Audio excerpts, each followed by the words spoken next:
तर मित्रांनो, मी आज आली माळीण ह्या गावामध्ये, जुन्या माळीणमध्ये. आणि हा जो पाऊस चाललेला आहे, तर हा जुन्या माळीणमधला पाऊस आहे. हे जे डोंगर आहेत त्याची ही तुम्हाला म्हणजे अत्यंत दुर्दैवी घटना आहे. तर ती घटनेबद्दल मी थोड्या वेळाने तुम्हाला माहिती देईलच. पण हे जे दिसतंय, हे माझ्या पाठी दिसतंय ते, तर ही मराठी शाळा आहे आणि ही मराठी शाळेची भिंत आहे. आणि ह्या मराठी शाळेच्या भिंतीवरती ही जी खिडकी दिसतीये तुम्हाला, आणि ह्याच्यावरती जे शिंतोडे पडलेत, तर ते शिंतोडे म्हणजे साधे सुधे शिंतोडे नसून ही अत्यंत दुर्दैवी घटनेची साक्ष देतात.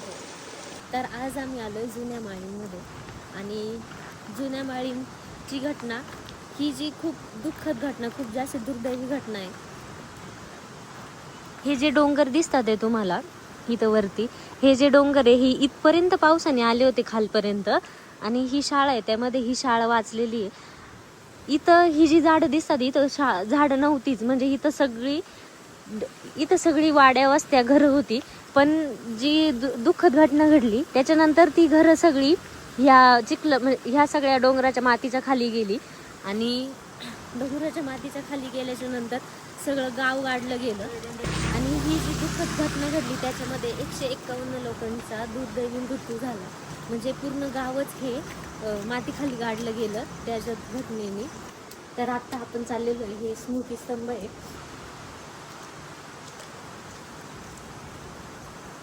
इथला पाऊस, डोंगर आणि झाडं बघायला एकदम छान वाटत असतील. पण काही लोकांनी ह्याच्या खूप जास्ती दुर्दैवी घटना सहन केलेली आहे. म्हणजे 151 लोकांचा मृत्यू घडलेला आहे. आणि हे जे इथं लावलेलं आहे हे स्मृतिस्तंभ आहेत. म्हणजे 151 जे लोक मृत्यू पावलेले आहेत, तर त्यांच्या सगळ्यांची इथं नावं लिहिलेली आहे. आणि ही जी नावं दिसतात आहे तुम्हाला, ही फक्त नावं नाही, तर खूप साऱ्या लोकांसाठी त्या आठवणी आहेत. आणि इथं पण म्हणजे हे जे स्मृतिस्तंभ लावलेले, इथं पण काही लोकांची घरं असतील. इथं उभं राहिलं ना, असं वाटतं की निशब्द वाटतं, असं सुचत पण नाही काही बोलण्यासाठी. म्हणजे ह्या ज्या घटना घडलेली आहे, असं वाटतं की सगळे असं आपल्या पाशी आहे असं सगळं. म्हणजे नाही सुचत पण नाही. इथं उभं राहून तरी काही सुचत नाही बोलण्यासाठी. खूप साऱ्या आठवणी असतील लोकांच्या, खूप साऱ्या. म्हणजे इथं आता ती शाळा जी मी तुम्हाला, इथंच आहे ही शाळा राहिली आहे फक्त. म्हणजे त्यामध्ये कित्येक लहान लहानग्या मुलांची स्वप्न, कित्येक आईवडिलांच्या इच्छा अपेक्षा ह्या सगळ्या घटनेतच संपल्या. त्यांची अपेक्षा असेल आमचा मुलगा असं व्हावं, तसं व्हावं. खूप जास्ती दुर्दैवी पण आहे, खूप जास्ती मनाला भावणार आहे. असं वाईट वाटतं आता मला बोलताना पण. कारण एवढं लोकांचा मृत्यू असा अचानक अवकाळी पावसामुळे, म्हणजे असं पावसामुळे इतके ही गोष्ट घडू शकते. आणि ही जी घडली ही परत कुठं नाही घडावी. हे एक गाव आहे, पण इथं असं वाटतंय गाव संपलं, पण हे गाव संपलेलं नाही आहे. इथं खूप साऱ्या आठवणी देऊन गेलेलं आहे. खूप साऱ्या लोकांच्या इच्छा अपेक्षासुद्धा इथं आहेत, तशाच असतील. म्हणजे असं इथं बघा ना, म्हणजे जे वारलेले आहेत, म्हणजे ज्यांचा मृत्यू झालेला आहे ह्या घटनेमध्ये, त्यांची सगळ्यांची नावं लिहिलेली तिथं.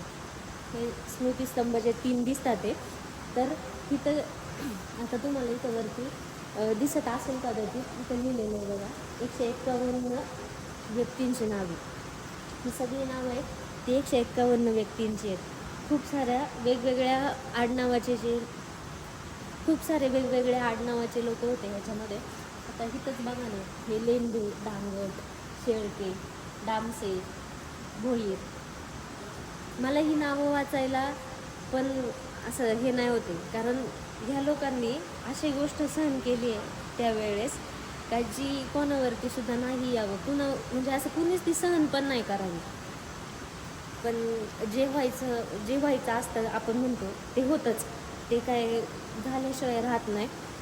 पण आपल्याला ही गोष्ट म्हणायला खूप जास्त सोपी आहे, पण ज्याच्यावरती ह्या गोष्टी बितल्या ते, म्हणजे ज्यांनी ह्या अनुभवल्यात, त्याच्यासाठी खूप जास्त अवघड आहे. ज्यांच्या डोळ्यांनी बघितलेलं आहे ही आमची लोकं अशी त्या मातीच्या ढिगाखाली आहेत, दिसली आहेत, त्यांना म्हणजे अजून पण तो क्षण, तो दिवस तेच म्हणजे असं विसरूच शकत नाही तो दिवस ते. आणि ही घटना तिथं जी घटना घडली आहे ती परत कधीच कोणत्याच गावात नाही घडून, हीच देवाकडं प्रार्थना. आता इथे खूप वेळ थांबले आणि इथल्या सगळ्या नावांकडेच बघत बसले. म्हणजे ह्याचं दर्शन घेऊन मी निघाले, कारण म्हणजे तिथं थांबवतच नव्हतं, एकदम सुन्न झालं होतं मन. काय बोलावं हे पण सुचत नाही आहे.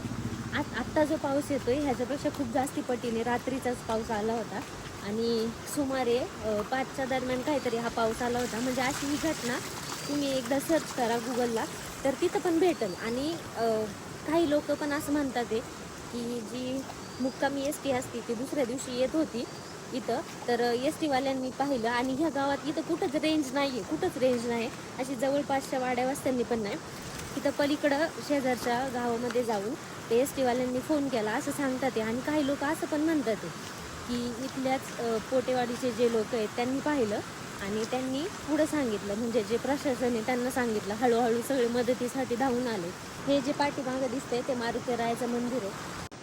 आपण म्हणतो वेळ निघून गेली की सगळ्या गोष्टी बदलतात, पण काही ज्या जखमा असतात तर ती वेळही भरून नाही काढू शकत. तसंच हे एक दुःखद घटना म्हणजे माळीणगाव. ही जी माझ्या पाठी घरं दिसतात तर ही जुन्या माळींमधली घरं आहेत आणि इथं म्हणजे ह्या जुन्या माळींचं पुनर्वसन झालं आहे. तर इथं आता कुणीच नाही राहते. इथली जी घरं आहे तिथले सगळेजण म्हणजे जे आहेत जुन्या माळींचे तर त्यांना पुनर्वसन करून दिले नवीन माळींमध्ये. तर ते नवीन माळीन म्हणजे दुसऱ्या साईडला आहे. आता मी तुम्हाला काही गोष्टी दाखवते. इथं जे दिसतंय हे बघा, ही म्हणजे जुनी घरं आहेत. ही सगळी जुनी घरं आहेत. हे काही लोकांसाठी म्हणजे हे मातीचे ढिगारे असतील, पडलेली घरं असतील, पण काही लोकांसाठी हे आठवणींचं स्मशान आहे. त्यावेळी डोंगराचा कडा निसरला आणि एवढं सगळं गाव त्या मातीखाली दबलं गेलं. त्याच्यामध्ये ही शाळा उरली आणि या शाळेची अवस्था आता अशी. ही घटना पहाटे घडली, त्यामुळे सगळं गाव झोपलेलं होतं आणि ते गाव तेव्हा शांत झालं, ते शांतच झालं. तेव्हा जर चिमुकली लेकरं शाळेमध्ये जर शिकत असतील तर ती चिमुकली लेकरं तरी वाचली असती या घटनेपासून.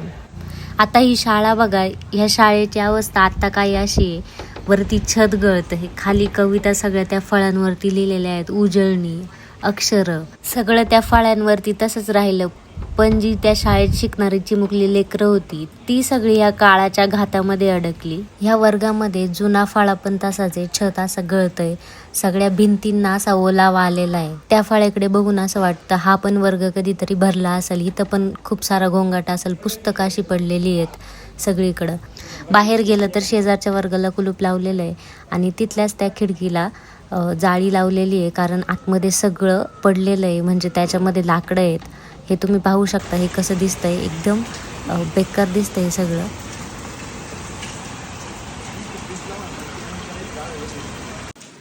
आता ही बघा, ही तुम्ही पाहू शकता सदर शाळेची नवीन इमारत. म्हणजे ही जी आहे ती नवीनच इमारत होती आणि ही बांधली गेली 2011 साली आणि 2014 सालीच ही अत्यंत दुर्दैवी घटना घडली. आणि इथे बघा अजून एक गोष्ट मी तुम्हाला दाखवते. तर इथे काय लिहिलंय,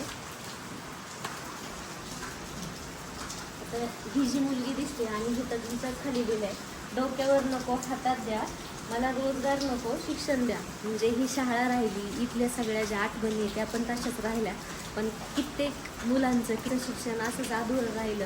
त्यांची खूप सारी स्वप्न असतील, कुणाला डॉक्टर व्हायचं असेल, कुणाला इंजिनियर व्हायचं असेल, तर ती स्वप्न पण ह्या इमारतीसारखी अशीच इथे राहिली. आता हे बघा तुम्ही पाहू शकता, हे जे शाळेतलं हे जे दृश्य आहे हे बघा, हे वर्ग आहे शाळेतले. इथं अशीच खुर्ची पडलेली आहे, तिथं त्या टेबलची अवस्था पण अशी, इथं म्हणजे असे छोटेसे बेंचेस आहेत. आता हे तुम्हाला दिसत असतील, हे बघा इथं बेंच आहे. तर काय म्हणजे लहान मुलांनी काय अपेक्षा केली असेल आणि काय घडलं, म्हणजे हे एका रात्रीत घडलेलं आहे सगळं. आणि ही शाळा सुद्धा 2011ला बांधलेली आहे, पण 2014ला लगेच मुलांची स्वप्न ह्या डोंगराच्या मातीसोबत, ह्या पावसासोबत अशीच वाहून गेली. ह्या पाठीकडं बघून असं वाटतं ना, म्हणजे पुनर्वसन, त्यांना पुनर्वसन झालेलं आहे ह्या जुन्या माळींचं. पण पुनर्वसन हे तुम्हाला बोलायला ऐकायला खूप जास्ती सोपं वाटत असेल, पण ह्याच्या मागं सुद्धा कितीतरी न बोललेलं दुःख, कितीतरी आठवणी ह्या दडलेल्या असतात. ज्याने ही घटना सहन केली आहे त्यालाच म्हणजे ह्या घटनेचं खरं दुःख माहिती आहे. म्हणतो काळ बदलला की सगळं बदलतं, पण काही घटना अशा असतात कितीही काळ बदलला तरी पण त्या मागचं दुःख तसंच असतं. आता माळीन गावच्या शेजारच्या एक मावशी आपल्याला भेटला ते, तर ते आपल्याला सांगतात तिथं घटना कशी घडली आहे, तर ती आपण सगळी ऐकूया. खरी घटना घडली तर सांगायला काय हरकत आहे ना. हां हां. आणि तुम्ही इकडून खालून आले होते का त्या दिवशी? नाही, आम्ही आमच्या वाडीतच होतो ज्यावेळेस घटना घडली की त्यावेळेस जोरात आवाज झाला म्हणून आम्ही घरातून बाहेर निघलो नाही का. आणि मग इकडे हे गाव आहे ना समोर आम्हाला दिसत होतं नाही का त्यावेळेस ही झाडं बिडं नव्हती, पूर्ण गाव दिसत होता. तर मग घर घेऊन पाहिलं तर नुसतं असं धुरा झालेला होता नाही का. आणि पाऊस पण होता. नाही नाही राहू द्या घे, ही काय नाही भिजलेच आहे अशी, पण मी भिजलेच आहे. पूर्ण असं धुरा झालेला होता. मग आम्ही जोरात वरडलो नाही का, गाव गाडलं असं जोरात आम्ही ओरडून बोलत होतो. आणि मग आमच्यातली गडी लोक जी होती ती पड्यालोनाची एक साईड इथं सगळी गावं होती का, म्हणजे इथं सगळी घरं होती. सगळी घरं होती. इथं जे डोंगर इथं जे डोंगर दिसतात तिथं पण घरं होती ना. हा. आणि मग आमच्या इकडची गडी लोक काही पुढं आली आणि असं नाही का माईल फाट्यावरून मग जे रोडली इकडं आली गावामध्ये. तिथंपर्यंत काही एवढी लोक नव्हती नाही का. तिथून पुढं मग सांगितलं माहिती झालं आणि मग खाली शासनाला कळवलं नाही का फोन करून. आणि मग तिथून पुढं मग त्या गाड्या यायला सुरुवात झाली. म्हणजे एकदम जरा जास्ती अचानक झालं आणि खूप जास्त दुर्दैवी घटना घडली. असं कधी वाटलं पण नव्हतं का अशी घटना घडली म्हणून नाही का. अचानकच घडलं असं कधी आम्हाला स्वप्नात पण आमच्या गावावरती असं मुलं शाळेत असते तर ऍटलिस्ट त्यांना तरी वाचली असली, काय नसतं झालं. म्हणजे सकाळी सकाळी घटना नाही नका चहा. सकाळी सकाळी घटना घडल्यामुळं मग कुणालाच बाहेर पडता करता आलं नाही. आणि ती अशी तरुण मुलं होती ती गेली नाही का, मी माळी फाट्यावर मी इकडे शेतातलं पाणी बघायला. आता ते नवीन जे माळीन आहे तर त्याच्यामध्ये किती लोक म्हणजे असतील, वाचले असतील असे किती लोक आहेत म्हणजे तरी 100 लोक असतील का. हां म्हणजे जास्ती मृत्यू ज्यांचा झालाय त्यांची संख्या जास्ती आहे ॲज कम्पेअर म्हणजे जे जिवंत आहेत किंवा जे वाचले त्या घटनेतून त्यांच्यापेक्षा. जास्त झाले. आणि आता नव्या माळींमध्ये कसं जास्त म्हणजे असं आता बाहेरचे लोक आले नाही का, म्हणजे असलेच ना त्या मुलांची लग्न झाली तिकडे जास्त पाऊस होता, इकडे कमी. त्यामुळे मग आता लोकसंख्या जरा वाढली गावाची नाही का. तुम्ही कोटेवाडीमध्ये राहता? पडेल कोटेवाडी का तिथं आम्हाला. हां त्यावेळेस राहतात मावशी. त्यावेळेस ते आमचा पूल पण नव्हता इथं, त्याच्यामुळे आम्हाला वड्यातून येताच येत नव्हतं नाही का. मग आम्ही त्या साईडनी एक हा पूल मग केव्हा बांधला गेला तुम्हाला इकडे? 19 मध्ये. भरपूर पाणी हो. आणि मग इकडे यायचं म्हटल्यावर कसे येणार तुम्ही? डायरेक्ट एवढ्या लांबून यायचं म्हटलं पाणी कमी झालं तर आम्हाला इकडे यायचं. हां तिथं पडेल बांधावरती झाड आहे का, झाडापासून तिथून खालून असा उतारवा असायचा नाही का. हां इकडे खाली जायचंय का? हां तिथून मग असं ज्यावेळेस पाणी कमी होईल ना त्यावेळेस मग आम्ही यायचं. नाहीतर मग जोपर्यंत पाणी आहे ना तोपर्यंत मग आम्ही पलीकडच. आणि तिकड नाही ना अशी एक साईडने रस्ता नाही का, अशी पाऊल वाटे डायरेक्ट माईन फाटेवर निघायला. पण ते लय त्रासाचं काम होतं नाही. हा जो पूल येतो नंतर बांधला गेला इथं जे 2019 मध्ये बांधलाय. आणि तुम्ही तिकडे राहता? हा भरपूर पाणी हो. आता आज कमी आहे. त्या दिवशी आहे ना पूर्ण पलीकडची खासर आहेत का, त्या खासरातून डायरेक्ट इकडे वडा होता असा डायरेक्ट सपाट. बापरे एवढा पूर येते. आज लय कमी आहे. बरंच खूप तरी जास्त सकाळी कमी होता, आता वाढलाय दिवसभरातून पावसाने. हा ना सारखाच पाऊस पडत असेल ना. पाऊस पडतोय तिथं आमची घरी सगळं चहा बिया घेऊन जात. नाही आता नको, आम्ही जातो, आम्हाला पण उशीर झालाय. तुम्ही कुठे जाणार होता? आम्ही आता मंचर. आता मावशींनी तर सगळीच दुर्घटना सांगितली, त्यांना त्या गोष्टी कशा दिसल्या, कशी ती दुर्घटना घडली. तर आता मावशींची ती वाडी, आता मावशी तिकडे जातात आहेत बघा तुम्ही. वाडीमध्ये किती घर आहेत तुमच्या? 9 घर आहेत आमची. 9 घर नाही हायच आहे. आता एवढे डोंगर जवळ वगैरे आहेत, पण तरी पण आपल्याला काळजी घ्यायची, थोडंसं असं लक्ष ठेवायचं. दिवसा नाही काय वाटत, संध्याकाळी जर लय पाऊस चालला ना. कालपासून लाईट पण नाही आमच्याकडे. कालपासून लाईट नाही? काल 5 वाजता गेली सवासांची, तर अजून ते आलीच नाही. पूर्ण वारा होता लय, रात्रभर वारा. सकाळी 11 वाजेपर्यंत लय वारा होता. मग तिथून पुढं थोडा कमी झाला नाही का. सकाळी आम्ही इथून आलो ना तर चालता येत नव्हतं, एवढा वारण पाऊस होता. बापरे. आता तरी म्हणजे थोडासा कमी वाटतोय पाऊस. हां, थोडा कमी वाटतं. आणि इकडं पुढं काय आहे? तिकडं वाड आहेत, तिकडं पण वाढ आहे. माळींच्याच वाड आहेत. पूर्ण ते वरती डोंगर आहे का, त्या हां, हां. डोंगरावरती पण वाड आहेत माळींच्या तिकडे. म्हणजे बरंच अजून मोठं आहे. आणि मध्ये डोंगराला एक आहे